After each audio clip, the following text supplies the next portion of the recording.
Separation or divorce is never easy on anyone, especially the kids. Dave McDonald, president of the Mediation Center of Hampton Roads, is here to share details of a program that can help ease the tension and to some degree, because separation and divorce are not a fun time for anyone. No, and it's something new too. You know, Yeah. these parents haven't experienced this situation in the past, so it's a brand new program when they're now having to raise their child or children, you know, from two separate homes. So Right. it creates some difficulties, and particularly in a situation where the parents may not exactly love each other anymore. So, you know, the focus of the class is really to keep the conflict away from the children. And plus the importance of, you know, mom and dad continuing to work together, because statistics will show, and certainly I know, the Norfolk Prevention and group and the fatherhood program. I mean, that it's so important that both mom and dad continue to work together, and the fact that as parents, we're our children's #1 role model. So that's what we try to emphasize, more than anything. Just to get people thinking that it's not about mom and dad. It's about focusing on this child and what's really, in the best interest for this child. So that's really the nutshell what we do. Yeah, well, that role model, is hugely important, and people, the kids, they see and they imitate, and they learn from what you do. And it can be pretty startling if you start seeing a behavior that you realize it might be you.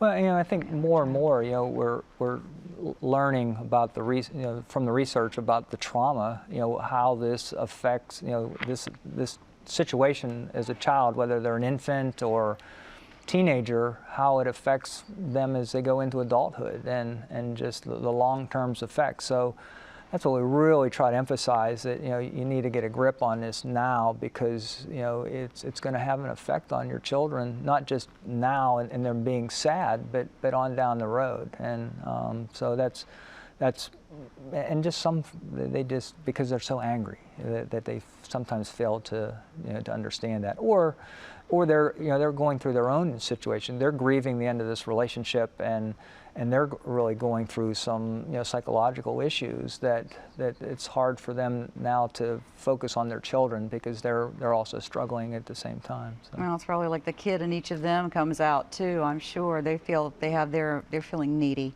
Yeah. And need somebody to listen to them, even though the two of them may not agree. They still have their own issues, and I imagine you've got the in-laws, you've got relatives, you've got friends. All those relationships are impacted by what you do. Right, and some that may not necessarily be giving good advice too. Right. They may be fueling the fire from the other side, and that's the other problem we see, is just the alienation that takes place. Whether things are being just made up, and again, just how that. A child doesn't know who to believe, at one point, and just getting past that. And I just wrote an email yesterday to a couple parents and said, this isn't a competition.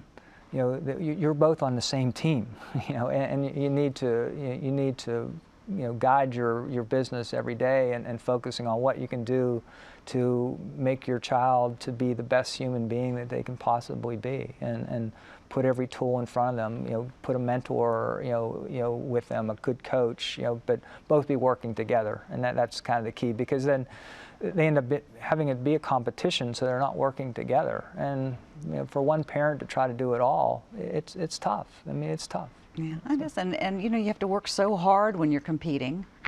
Yeah. It can make it an awful lot easier if you just give a little on each side and keep the focus where it needs to be, which I guess is part of the confusion that people experience when they're going through this kind of a breakup. And that's what interesting seeing Judge Williams in the beginning segment, that the judges realized, and this was also going back 15 years ago, that there's a problem. We have a problem. We're seeing what the judges called our frequent flyers. These parents that are in court every 6 months or less, or more, excuse me, or more often. And they said, we need to do something so that they understand the impact of their behaviors on the children. So that's when they worked with the Virginia General Assembly to, require that this 4-hour class, and that might sound like, well, that's pretty minimal, but it's a good start, to getting them to focus on things that they didn't know, the impact of this, of what they're doing. And so it's the judges have found it to be very effective. Just getting the parents to learn better conflict resolution skills, to make sure that they're not doing things that are going to damage the children, and to work together, to communicate, and that's kind of what we talk about too, is communication skills. And in these days and times, with text messages, with emails, there's ways of keeping the other parent informed what's going on in a child's life, so both parents show up at a PTA meeting or a special show that a child is participating in at school, or a sporting event, because the child wants both parents to be there, and if one parent's not sharing that information, it's again, the child's the one who suffers. So. Yes, it can really make a big impact on that child. Yeah. If someone doesn't show, because then there's a misunderstanding of what each person's intents are.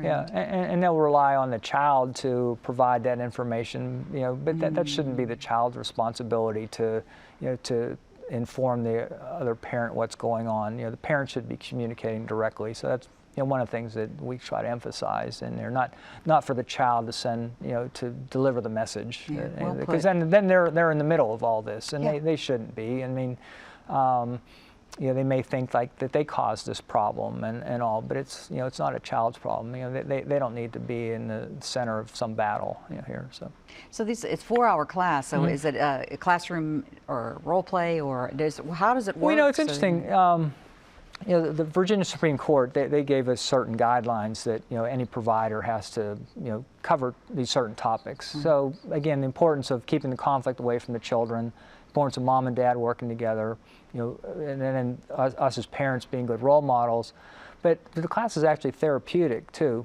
Now we don't have the same set of parents in the class. That would be more like a mediation. So I can deal with that after the class or the next day or whatever. But so we have custodial parents, non-custodial parents. We have moms and dads. So one other, I guess, benefit of this class is actually therapeutic, because we don't get a chance to share these ideas with other parents. Well, we'll end up winging it because we don't have other people to talk to about this, and so that's kind of one of the neatest benefits from it. Is just the opportunity for them to feel like get something off their chest, but also they're learning from, they're walking in the other parent's shoes. So the mom who's talking to this other dad, I didn't realize that. Maybe a light bulb goes off. I'm sure we don't get everybody, but there's a good percentage that we do, and we have a couple good videos we show. One put together by the Virginia State Bar. And it kind of gets parents to see it from a child's perspective. There's interview with children, and just that's what's really critical, because they don't understand what a child is going through, what the child's experience is with this. So just trying to inform them. This type of thing you don't learn in school. I mean, you don't even learn about how to get married and stay married, let alone how to raise children and whether separate homes. And it's just there's such a, I'd say, epidemic, but there's so many now that are raising moms and dads raising their child from separate homes. So yes, that has grown tremendously in the past few decades, but it doesn't seem to be abating. So the whether you're married or not, sometimes there's still that whole divided household situation, or the child going back and forth or not going back and forth, and that's not a good thing either. So that you say that the courts would send a couple to this kind of training, separate classes. Yes. But can people volunteer to attend something? Oh, sure. Like this? Yeah, we do get some, and we have grandparents that come, because the way it works that it's anybody who's on a petition. So it could be grandparents, it could be aunts and uncles that come to the class. We'll often have, the new husband and wife that are together, that they want to learn, because now, there's that other competition of, the stepmom being the mom, and just the new dynamics that has, and the jealousy that might take place, or trying to alienate the child from that other person. And again, statistics will show the more loving adults that are around the child, the better off this child is going to be. And again, it shouldn't have to be a competition, because we can't do it all as parents. We only have certain talents, and whether we're surrounding our children with a great violin instructor, like with my children, or coaches, or just other folks that can help to guide them. And it takes two parents often to help be on the same path, and have the same goals, and share those goals with your children, and help them to reach their goals. So. Yeah, well, and then, of course, the payoff is that those children reach those goals, and that they are happier and better Oh, absolutely. people, and Absolutely. everybody benefits. This is really great information. I'm sure it will strike a chord with many people, whether they're in a relationship that's fractured or not. But thank you for sharing this, and we put a number up on the screen in case you're interested in talking to him more about it. Thank you. Thank you, Jan. All right, take care, and thank you for joining us. We'll see you again next time. Bye.